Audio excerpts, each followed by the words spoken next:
반갑습니다. 송주준입니다. 비선실세라는 말이 있죠. 비선실세의 사전적 의미는 다음과 같습니다.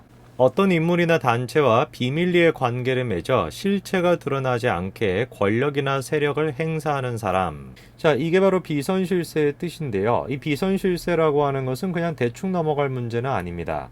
예를 들어 가지고 문통에 비선실세가 있다라고 한다면 그거는 엄청나게 큰 문제가 되겠죠. 이 최순실 씨와 같은 그런 이제 문제가 되는 거 아니겠습니까? 오늘 제가 영상을 통해서 조금 얘기해 보고자 하는 것은 무엇이냐? 문통 뒤에 보이지 않는 곳에서 실질적인 어떤 권력을 가지고 이 지금 국정을 갖다가 좌지우지하는 인물이 있는 것은 아닌가, 오늘 그거에 대한 이야기를 조금 해보고자 합니다. 자, 현재 지금 이제 더불당 같은 경우는 두 개의 위성 정당을 가지고 있습니다. 하나가 이제 열린민주당이고요, 나머지 하나가 더불어시민당인데, 열린민주당을 이끌고 있는 두 사람은 바로 이 사람과 이 사람입니다. 손 씨와 정 씨, 이 두 사람이 지금 열린민주당을 이끌고 있죠. 자, 그런데 이 두 위성 정당 사이에서 그렇게 사이가 좋지는 않습니다. 뭐 예를 들어 가지고 정씨 같은 경우는 더시민 쪽을 향해 가지고 꼼수 위성 정당이다 이렇게 얘기했었고, 그다음에 또 김홍무 씨 같은 경우는 또 저쪽에 대해 가지고 불만이 있어 나간 분들이다 이렇게 이제 서로 겉보기에 같은 경우는 충돌하고 있는 이런 모습을 보여주고 있죠. 그러니까 이제 전략을 짤 때 저쪽이 지금 가지고 있는 생각은 이 두 개의 지금 집단 같은 경우는 조 씨를 바라보고는 입장만 조금 다른 것 뿐인 것이지, 어쨌거나 저쨌거나 집토끼니까 두 토끼를 다 잡기 위해 가지고 열린민주당과 그 다음에 더불시민당을 지금 만들어 놓은 거 아니겠습니까? 조 씨를 지지하는 사람들 같은 경우는 다 열린민주당 쪽으로 가는 것이고, 그리고 실질적으로 열린민주당에서 지금 순번 내놓은 것들을 보게 되면은 공공연하게 얘기하지 않습니까? 다 그냥 조 씨 수호대를 자처하고 있는 사람들이 저쪽 사람들이에요. 그 반면에 지금 이제 더불시민당 쪽에서 같은 경우는 계속해가지고 공격 구도를 가져가면서 같은 진영 내에서도 조 씨에 대해 가지고 문제가 있다라고 생각한 사람들은 더불시민당 쪽으로 갈 수 있도록, 그래서 어느 토끼 하나 놓치지 않도록 이렇게 구성을 해놓고, 그리고 난 다음에는 15일이 지나고 나면 자연스럽게 통합을 하면은 다 토끼들을 갖다가 아우를 수 있는 그런 구조가 지금 되고 있는 것이죠. 그러니까 전략적으로 봤을 때는 조금 이제 저렇게 하는 것이 맞고, 그런 의미에서 보수 쪽이 조금 아쉬운 것도 사실입니다. 우리 같은 경우는 이제 박 전 대통령을 바라보는 그 입장에 따라 가지고 두 파로도 나뉠 수가 있는 거 아니겠습니까? 근데 지금 이제 보게 되면은 미래통합당, 미래한국당 이쪽만 이제 실질적으로 지금 이제 있는 것이고, 뭐 우리공화당이 됐건 기독자유당이 됐건 이쪽 같은 경우는 아예 지금 뭐 의견도 제대로 지금 전달을 못 하고 있는 상황 아닙니까? 그러니까 이제 박 전 대통령을 위해 가지고 그렇게 이제 태극기를 들고 광화문을 그렇게 많이 나가셨던 분들의 이야기 같은 경우는 전달이 지금 안 되고 있는 상태죠. 그러니까 이제 우리가 저쪽은 이 더불당 쪽 같은 경우는 집도끼를 정확하게 사수하기 위해 가지고 모든 전략을 지금 짜고 있는 것이고, 이 보수 쪽 같은 경우는 약간 조금 이제 중도 쪽으로 이렇게 가면서 중도를 지금 이제 흡수를 해보겠다 이런 전략을 지금 쓰고 있는 와중입니다.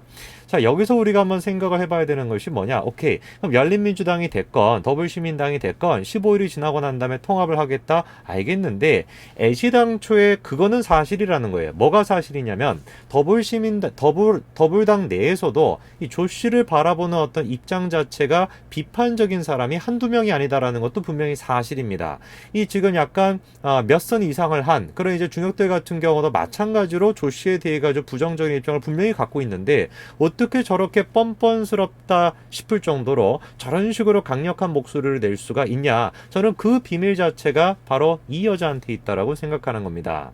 지금 보게 되면은 누가 지금 문통이고 누가 문통이 아닌지 구분이 잘 안 될 정도로 이 김 씨가 굉장히 당시에 같은 경우도 그 상황을 약간 좀 지배하듯이 이렇게 이제 행동하지 않았습니까?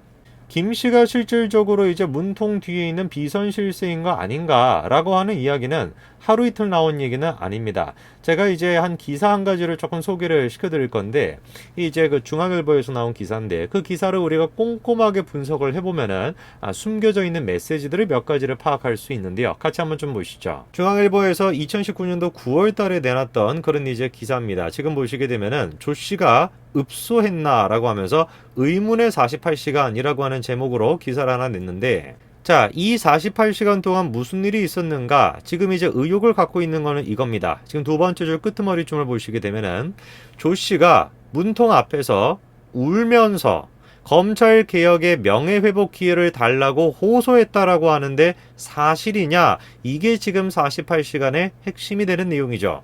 그 당시에 이제 저 기사가 지적하고 싶었던 거 48시간의 그 이제 의문, 인사청문회가 끝나고 난 다음에 임명이 되기 전까지 그 시간 동안 무슨 일이 있었는가에 대해 가지고 지금 의문을 던지는 것이 뭡니까? 조 씨가 임명이 되기 전에 문통을 직접 찾아가 가지고 울면서 읍소한 거 아닌가? 이게 지금 저 기사가 던지는 첫 번째 의혹점인데, 기사를 조금 더 살펴보게 되면은 더 숨겨져 있는 메시지가 담겨져 있습니다.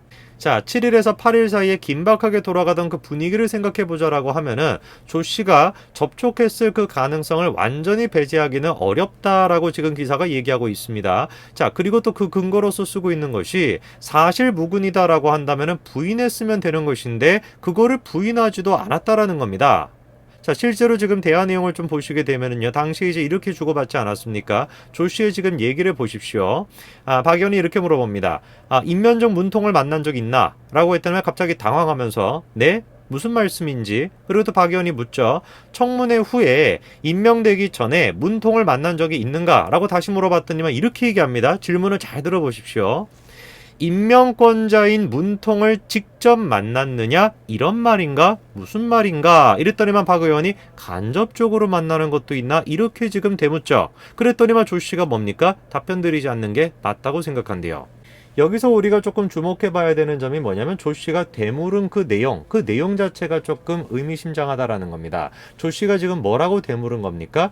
임명권자인 문통을 직접적으로 만난 적이 있다라는 것인가? 그런 것인가? 이렇게 이제 물어봤더니 우리가 이제 이 질문을 생각해 본다면, 이 되묻는 것을 생각해 본다면 그러면은 직접적으로는 안 만났고 간접적으로 만났다라는 뜻인가? 이렇게 우리가 합리적으로 생각할 수밖에 없겠죠. 그러다 보니까 박 의원도 당시에 뭐라고 되물었던 겁니까? 그러면 간접적으로 만나는 것도 있냐? 간접적으로 만난다라는 게 뭔데? 너 그러면 간접적으로 만났다라는 거냐? 이렇게 이제 되물어봤더니만 조 씨가 뭐라고 합니까? 답변 드릴 수가 없다라고 하죠.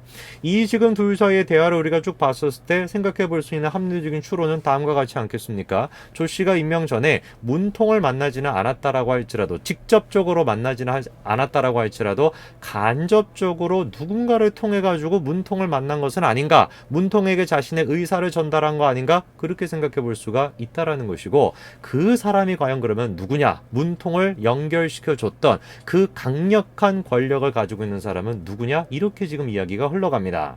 자, 기사가 또 이런 얘기도 지금 전달하고 있습니다. 조 씨가, 잘 들어보십시오. 7일 오전 11시 30분쯤에 혼자 차를 몰고 나와가지고 1시간 동안 차를 세워놓고 머무르다 돌아왔다. 방송 카메라에 이 장면이 잡혔다라는 거죠. 자, 기사가 지금 암시하고 있는 부분들을 잘 생각을 해보십시오. 앞부분에서 했던 얘기는 뭡니까? 간접적으로 만났다. 누군가를 통해가지고 문통과 연결이 됐다라고 하는 것인데, 기사의 지금 또 다른 부분에는 뭐라고 나와 있습니까? 실질적으로 7일 오전에 1시간 정도를 갔다가 어딘가에 머무르다가 왔다. 뭘 얘기하고 싶은 거겠습니까? 간접적으로 연결을 시켜줬던 그 사람을 만난 거 아닌가? 이렇게 우리가 충분히 생각해 볼 수가 있겠죠. 그리고 기사의 다음에서 하는 얘기는 뭐냐면 6일 오후에 동남아 순방을 마치고 돌아왔다. 이런 지금 메시지가 나오는데, 그게 바로 이 장면을 지금 뜻하는 것이죠. 이게 지금 라오스에 갔다 오고 난 뒤 그거를 지금 의미하고 있는 겁니다. 지금 이 기사의 내용들을 우리가 종합해 봤을 때 어떤 생각을 해볼 수가 있겠습니까? 문통과 김 씨가 라오스를 포함한 동남아 순방까지 마치고 온 게 6일 오후입니다. 그리고 난 다음에 7일 오전에 이 조 씨가 1시간 정도를 갔다가 어딘가에 들렸다가 왔다라는 것이죠. 누구를 만났던 것일까요? 그리고 누구와 얘기를 했던 것일까요? 그리고 우리가 앞서서 계속해가지고 추론을 했던 것처럼 간접적으로 조 씨가 문통과 연결이 됐다라고 한다면은 누군가를 통해가지고 문통과 연결이 됐다라는 것일 텐데, 혹시 그 사람이 김 씨인 것은 아닐까? 우리가 이 기사를 통해서 충분히 추론해 볼 수 있는 거 아니겠습니까? 당시 지금 여권 수뇌부들 같은 경우는 조 씨에 대해서 어떤 생각을 가지고 있었습니까? 임명 불가, 이런 생각을 가지고 있었고, 대표적인 사람이 임 전 실장 아닙니까? 그렇죠? 카카오톡 메시지가 공개가 되면서 공개를 한 것인지 된 것인지는 모르겠습니다만 국민 여론을 받아주는 게 좋았다는 생각이었다, 이런 식의 표현을 했었고요. 자, 그리고 난 다음에 26일 날 또 이런 질문이 있지 않았습니까? 질문 내용을 잘 들어보십시오. 8일 더불어민주당 이 대표랑 노영민을 만나가지고 조 씨 임명은 안 된다고 건의했다라고 하는데 사실이죠? 라고 질문을 갖다가 해보니까 뭐라고 답변했습니까? 이 총리는 확인해 드리기 어렵다라고 했으면서 그러면서 이런 말을 남겨놨습니다. 우리 사회가 공정한가에 대한 깊은 회의가 국민 사이에 싹 텄다.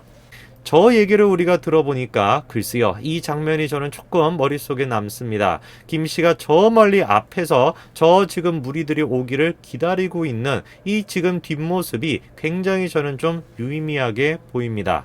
조씨 임명부터 시작해서 열린민주당까지 글쎄요, 이 지금 두 집단의 공통 분모를 생각해 보자라고 한다면은 우리가 비선실세가 누구일지 충분히 한번 생각해 볼 수 있을 것 같습니다. 오늘까지 말씀드리겠습니다. 감사합니다.